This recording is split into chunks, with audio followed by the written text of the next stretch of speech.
Hello बच्चों, चलिए प्रश्न को पढ़ते हैं। निम्नलिखित में से किन्हें समान आयतन में मिलाए जाने पर बफर विलयन प्राप्त होगा। एबीसीडी 4 विकल्प है, सही विकल्प का पता करना है। चलिए प्रश्न की मुख्य अवधारणा पे बात है। अवधारणा देखिए, बफर से क्या मतलब है। बफर विलयन बनता है जब वीक एसिड या फिर वीक बेस प्लस सोल्ट उपस्थित हो, तो इसको कहते हैं बफर विलयन। ये है बफर विलयन,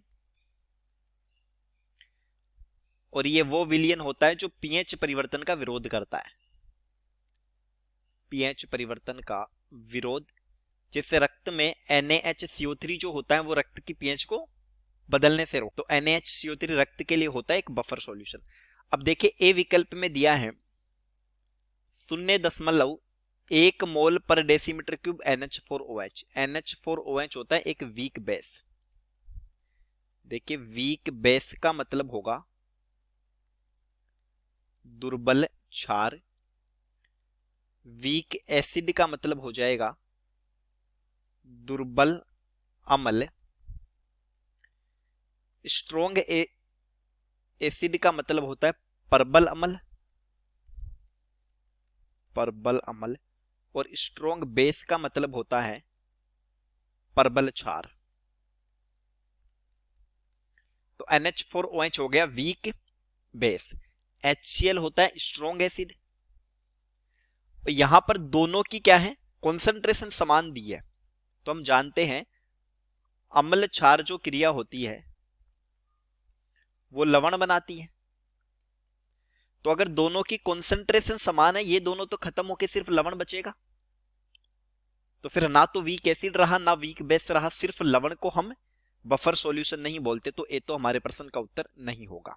अब बात करें बी की, तो 0.05 मोल पर डेसीमीटर क्यूब NH4OH ये हुआ वीक बेस, तथा 0.1 मोल पर डेसीमीटर क्यूब HCl ये हुआ स्ट्रोंग एसिड। यानी ए वाली ही स्थिति है, लेकिन यहां पर कॉन्सेंट्रेशन अलग अलग है।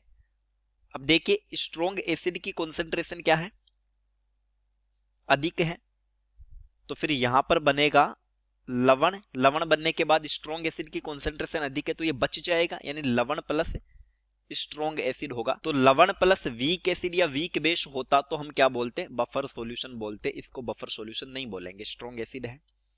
सी में दिया है 0.1 मोल पर डेसीमीटर क्यूब NH4OH यानी कि वीक बेस, तथा 0.05 मोल डेसीमीटर क्यूब HCl यानी कि स्ट्रोंग एसिड। तो यहां पर इसकी कॉन्सेंट्रेशन NH4 की कॉन्सेंट्रेशन अधिक है, सांद्रता अधिक। देखिए,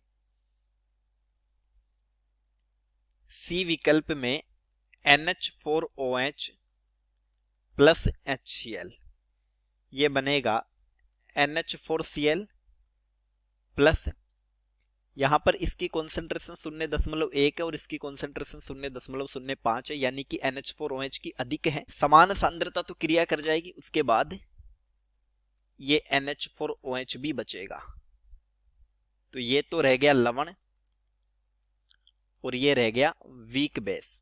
तो लवण और वीक बेस की स्थिति को हम क्या बोल सकते हैं, बफर बोल सकते हैं। तो सी हमारे प्रश्न का सही उत्तर होगा।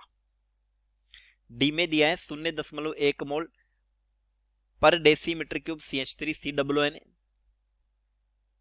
तो देखिए, CH3COONA तो पहले से एक लवण है और साथ में ये उपस्थित है NaOH जो कि एक स्ट्रोंग बेस है। तो स्ट्रोंग उपस्थित नहीं होना चाहिए, इसलिए ये भी हमारे प्रश्न का सही उत्तर नहीं होगा।